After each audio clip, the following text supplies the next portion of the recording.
Good morning students.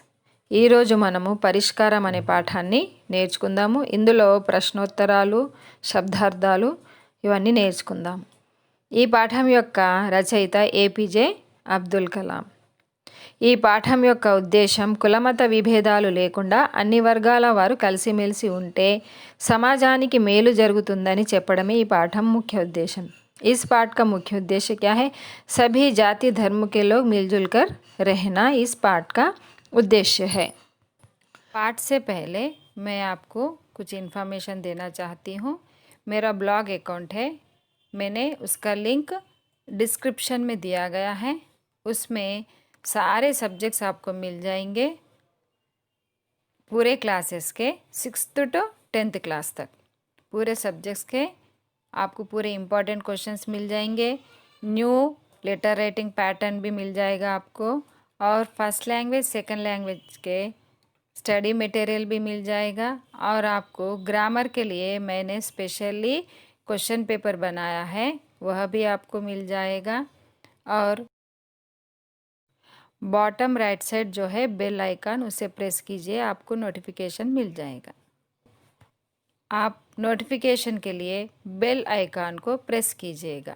రచయిత పరిచయం. Doctor APJ Abdul Kalam. పూర్తి పేరు అబుల్ ఫకీర్ జైనులాబ్దీన్ అబ్దుల్ కలాం.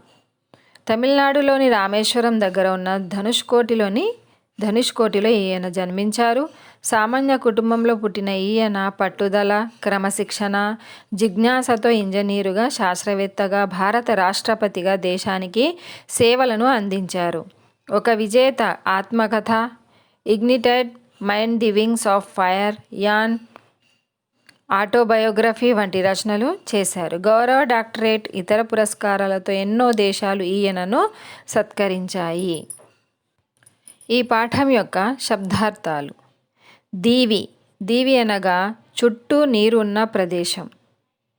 పర్వతం. పర్వతం అనగా కొండ. ప్రాశస్త్యం. ప్రసిద్ధి. ప్రసిద్ధి అనగా ఫేమస్. పుణ్యతీర్థం. పవిత్ర ప్రదేశం, పవిత్రమైన జలం ఉండే చోటు. పర్యాటకులు. ఆయా ప్రదేశాల నుండి చూడటానికి వచ్చేవారు యా సందర్శకులు. పొరపచ్చాలు. అభిప్రాయ భేదాలు, కపట కల్మషాలు. అభిప్రాయ భేదాలు అనగా ఏక్ దూసరేకి మతభేద రఖనా. పరిణామాలు. మార్పులు. కలహం, కొట్లాట. సామరస్యం, కలిసిమెలిసి, ఐకమత్యం, మిత్రభావం. ప్రాంగణం. వాకిలి, ఇంటికి, ఆలయానికి ముందున్న ప్రాంతం. భీతి, భయం.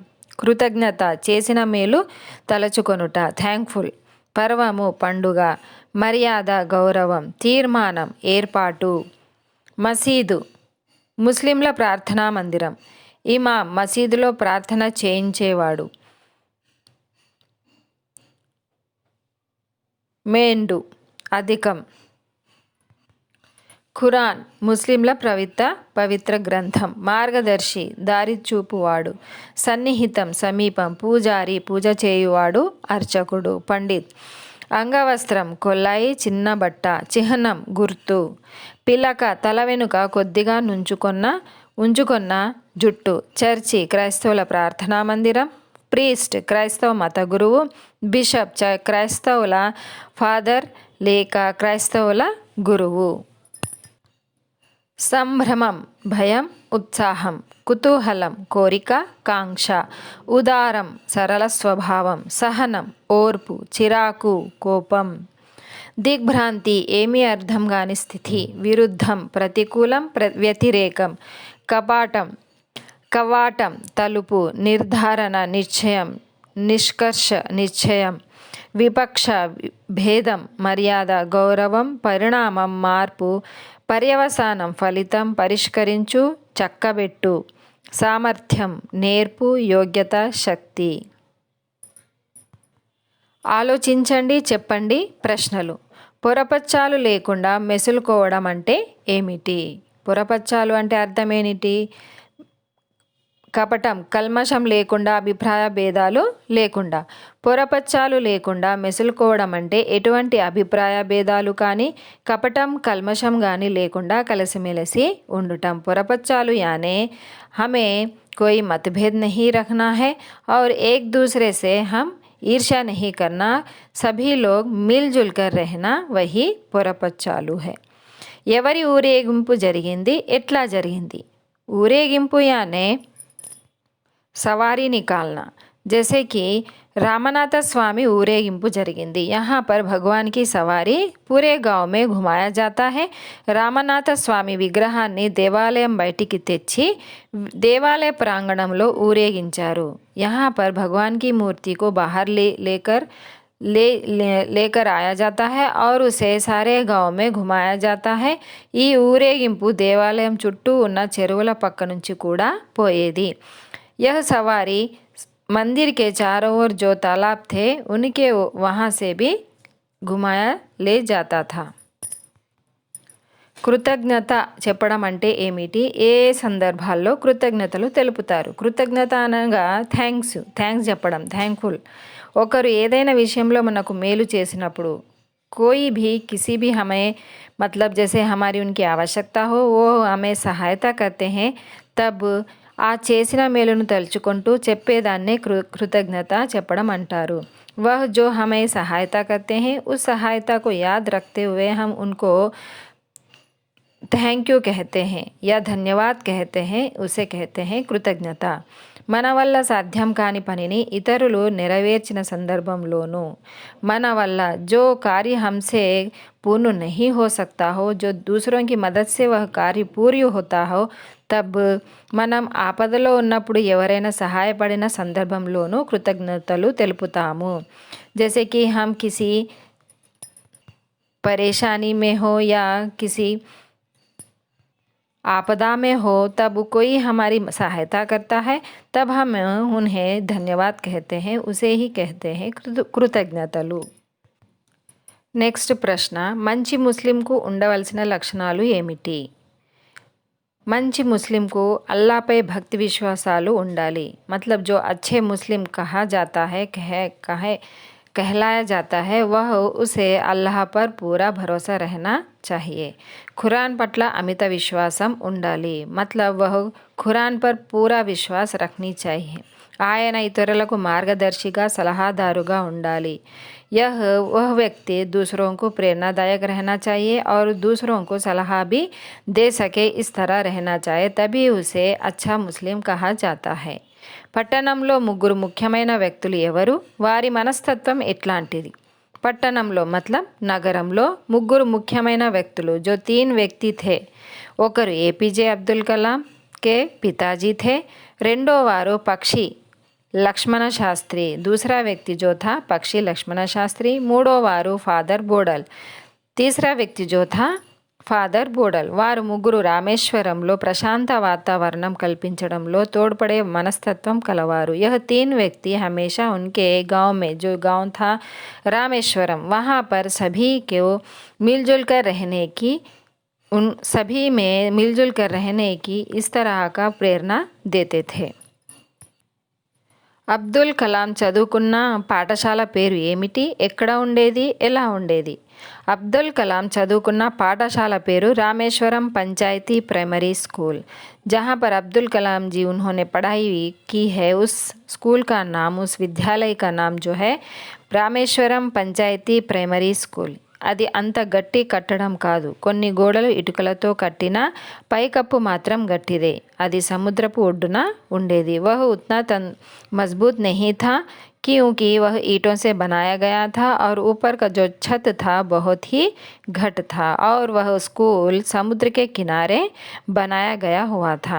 విద్యార్థులు పాఠశాలకు వెళ్ళకుంటే ఉపాధ్యాయులు ఏం చేసేవారు? విద్యార్థులు పాఠశాలకు వెళ్ళకుంటే, విద్యార్థులు యానే ఛాత్ర పాఠశాలకు వెళ్ళకుంటే ఉపాధ్యాయులు ఆ విద్యార్థుల ఇళ్లకు వెళ్ళి వాళ్ళ బాగోగులు విచారించేవాళ్ళు. जैसे कि बच्चे छात्र स्कूल नहीं आते तो वह अध्यापक क्या करते थे, उनके घरों को जाकर उनके अच्छे के मतलब क्या परेशानी है, क्यों नहीं आ रहे हैं बच्चे, इस तरह वह पूछताछ करते थे. పాఠశాలకు రాని కారణం కనుక్కునేవారు. वह छात्र स्कूल क्यों नहीं आ रहे हैं इसकी जानकारी प्राप्त करते थे. నెక్స్ట్ ప్రశ్న, నాణ్యమైన విద్య ఇట్లా లభిస్తుందని కలాం అన్నారు. నాణ్యమైన విద్య పెద్ద భవంతులతోనూ గొప్ప సౌకర్యాలతోనూ లభించదు. నాణ్యమైన मतलब जो अच्छी शिक्षा है वह कहाँ मिलती है? तो यह कहते हैं ना ही बड़े बड़े बिल्डिंग में मिलता है और ना ही फैसिलिटीज़ సౌకర్యాలు यानी ఫెసిలిటీస్ మే బీ హమే పढ़ाई नहीं मिलती है. గొప్ప ఉపాధ్యాయులు ప్రేమతో చెప్పే మంచి చదువు వల్ల నాణ్యమైన విద్య లభిస్తుందని కలాం అన్నారు. वह पढ़ाई बड़े बड़े इमारतों में बिल्डिंगों में नहीं मिलती है, एसी रूम में नहीं मिलती है और ना ही आपको अच्छे फैसिलिटीज़ जैसे बेंचेस वैसे इस तरह की पढ़ाई नहीं होती. पढ़ाई हमें अच्छे अध्यापक से मिलती है. जो ज्ञानी हो और अच्छा समझाए वही उन्हीं से हमें अच्छी पढ़ाई मिलती है और अच्छी शिक्षा भी मिलती है. నెక్స్ట్ క్వశ్చన్, రామనాథన్ వాళ్ళ నాన్నతో ఏం చెప్పాడు, ఎందుకు చెప్పాడు? రామనాథన్ వాళ్ళ నాన్నతో కొత్త ఉపాధ్యాయుడు నాతో పాటు ముందు బెంచీలో కూర్చున్న అబ్దుల్ కలాం పేరు అడిగి చెప్పకముందే అతడిని సంచి తీసుకొని వెనుక వరుసలోకి వెళ్ళి కూర్చోమని ఆజ్ఞాపించాడు. రామనాథన్ जो लड़का था वह उसने क्या बताया कि नए अध्यापक को కొత్త उपाध्यायुడు यानी नए अध्यापक जो आए थे मुंदु बेंची सामने के बेंच में से अब्दुल कलाम को नाम पूछकर और उन्हें कहते ही उन्हें लास्ट बेंच पर बैठने को कहा. रामनाथन तन मित्रुडैन अब्दुल कलाम रामनाथ जो मित्र थे कौन थे अब्दुल कलाम జరిగిన అవమానాన్ని సహించలేక తాను బాధపడి తన తండ్రికి చెప్పాడు. जैसे उनके मित्र की जो अपमान किया था अध्यापक ने वह सहन नहीं सका और उसने अपने पिताजी को यह घटना बता दी. నెక్స్ట్ ప్రశ్న, ఉపాధ్యాయుడిని పిలిపించి శాస్త్రి గారు ఏం చెప్పారు? ఉపాధ్యాయుడిని పిలిపించి శాస్త్రి గారు భారతదేశంలోని కొన్ని ఇతర ప్రాంతాలలో తలెత్తుతున్న మత వివక్ష ఇక్కడ ప్రవేశించకూడదు. उस अध्यापक को शास्त्री जी ने बुलाकर ऐसा कहा कि भारत देश में जो मतभेद चल रहा है वह हमारे गांव में नहीं होना चाहिए. ఆ విధంగా పిల్లలని వేరు చేయడం మేము సహించం. इस तरह आप बच्चों को अलग नहीं कर सकते. हिंदू मुसलमान इस तरह आप नहीं कर सकते. మతం అనేది ఐక్యమత్యానికి కృషి చేయాలి కానీ వేరుపరచడానికి కాదు. जो धर्म है सभी को मिलजुल कर रहने के लिए आप कहना चाहिए, परंतु आप उन्हें धर्म के नाम पे किसी को भी आप अलग नहीं कर सकते जाति और धर्म के नाम पे. ఇట్లా చిన్నారి మనసులలో వేర్పాటు భావాలు నాటవద్దు అని చెప్పారు. इस तरह आप एक दूसरे को अलग कर कर आप उनके मन में जाति और धर्म के प्रति अलग नहीं कर सकते और इस तरह के सोच भी उनके मन में नहीं डालना चाहिए. इस तरह शास्त्री जी उस अध्यापक से कहा. ఉపాధ్యాయుడు ఏమి చేయడానికి అంగీకరించాడు, ఎందుకు? ఉపాధ్యాయుడు తాను చేసిన తప్పును దిద్దుకోవడానికి అంగీకరించాడు. अध्यापक ने जो गलती की है उसे मानी और उन्होंने उसे सही करने के लिए सोचा. వివిధ మతాలకు చెందిన విద్యార్థులు కలిసిమెలిసి కూర్చోవడానికి అంగీకరించాడు. जो अलग अलग जाति और धर्म के बच्चे होते हैं सभी को मिलाकर बैठने के लिए उन्होंने निश्चय किया. ఎందుకంటే చిన్నారి మనసులలో వేర్పాటు భావాలు నాటకూడదనే మత పెద్దల మాటలు ఆయనలో జ్ఞానోదయం కలిగించాయి. इस तरह गांव के बड़े जो लोग थे उन्होंने कहा कि हमें जाति धर्म के नाम पर बच्चों में आप अलग नहीं कर सकते. तो वह सोच उनको ज्ञानोदय हुआ और उन्होंने सारे बच्चों को मिलजुल कर बिठाने की कोशिश की और सभी को मिलजुल कर बिठा दिया. నెక్స్ట్ ప్రశ్న, రామేశ్వరం పట్టణం గురించి 5 వాక్యాలు రాయండి. రామేశ్వరం ఒక చిన్న దీవి లాంటిది. దీవి అనే चारों ओर पानी जो होता है ఐలాండ్. దీవి అనే ఐలాండ్. రామేశ్వరం ఏమిటి? ఐలాండ్. అక్కడ ఎత్తైన గంధమాధవ పర్వతం ఉన్నది. वहाँ एक बड़ा सा पर्वत है. उस पर्वत का नाम గంధమాదన. దాని మీద నిలబడితే మొత్తం రామేశ్వరం పట్టణాన్ని చూడొచ్చు. वहाँ पर उस पर्वत पर खड़े होकर हम सारे रामेश्वरम के नगर को देख सकते हैं. పట్టణం నిండా కొబ్బరి చెట్లు ఉన్నాయి. उस रामेश्वरम नगर में सारे नारियल के पेड़ उगाए हुए हैं। అల్లంత దూరాన సముద్రం ఉన్నది, थोड़ी दूर पर समुंदर है। రామేశ్వర దేవాలయ గోపురం ఆకాశాన్ని అంటుతున్నట్లుగా ఉంటుంది। जो मंदिर के ऊपर कोन त्रिकोण की तरह होता है उसे कहते हैं గోపురం।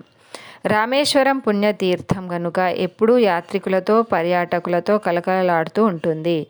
भारत देश में ना ही भारत देश और दूसरे देशों से भी रामेश्वरम यह तीर्थ स्थल को देखने के लिए कई लोग आते हैं। हमेशा वह यात्रियों से भरा हुआ रहता है। నెక్స్ట్ క్వశ్చన్, విద్యార్థికి కేవలం మార్కులు రావడే ముఖ్యం కాదు, ఎందుకో వివరించండి। విద్యార్థికి కేవలం మార్కులు రావడమే ముఖ్యం కాదు, छात्र को हमेशा मार्क्स अंक आना ही इम्पॉर्टेंट नहीं है।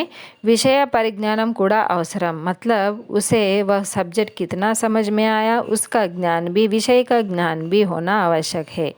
చదివిన అంశం పైన చక్కని అవగాహన పట్టు ఉండాలి। जो पढ़ता है, जो भी पढ़ता है subject, Hindi Telugu English maths science, उस पे सारी जानकारी रहनी चाहिए, उसे अच्छे से समझना चाहिए और वह कौन से भी प्रश्न दिए उसे लिखने की क्षमता उसमें रखनी चाहिए। भावी జీవితంలో ఉపయోగపడాలి, वह आगे के जीवन में उस सब्जेक्ट को वह उसे ఉపయోగ में लाग सके। సామాజిక స్పృహ నైతిక విలువలు మొదలగునవి పెంపొందాలి। సామాజిక స్పృహ और నైతిక విలువలు, नैतिक मूल्य, नैतिक विलुवलु यानी नैतिक मूल्य, सामाजिक स्पृह यानी समाज की सेवा करने के यह गुण उसमें आनी चाहिए। विविध రంగాలలో బాగా రాణించగలిగే విధంగా విద్యార్థి తయారు కావాలి। मतलब कोई भी विषय में वह आगे बढ़ने के लिए वह उस तरह उसे तैयार करना चाहिए। उसे ही कहते हैं पढ़ाई और उसी ही कहते हैं शिक्षा। సామరస్యపూర్వక వాతావరణం అంటే ఏమిటి? నెక్స్ట్ ప్రశ్న, సామరస్యపూర్వక వాతావరణం అంటే ఏమిటి? సామరస్యపూర్వక వాతావరణం అంటే అన్ని మతాల వారు కులాల వారు కలిసిమెలిసి జీవించడానికి అనువైన వాతావరణం। सामरस्यपूर्वक वातावरण यानी सभी जाति और धर्म के लोग, सभी लोग मिलजुल कर रहना, इस तरह का वातावरण उस प्रदेश में हो। మానవులంతా ఒకటే అనే భావం కలిగి సభీ మానవ్ సమాన్ హే, ఎటువంటి వివక్ష లేకుండా అందరూ ఐకమత్యంగా జీవించగలగడం। विवक्षा माने ऊंच नीच का कोई भेदभाव ना हो और सभी लोग मिलजुल कर रहना चाहिए।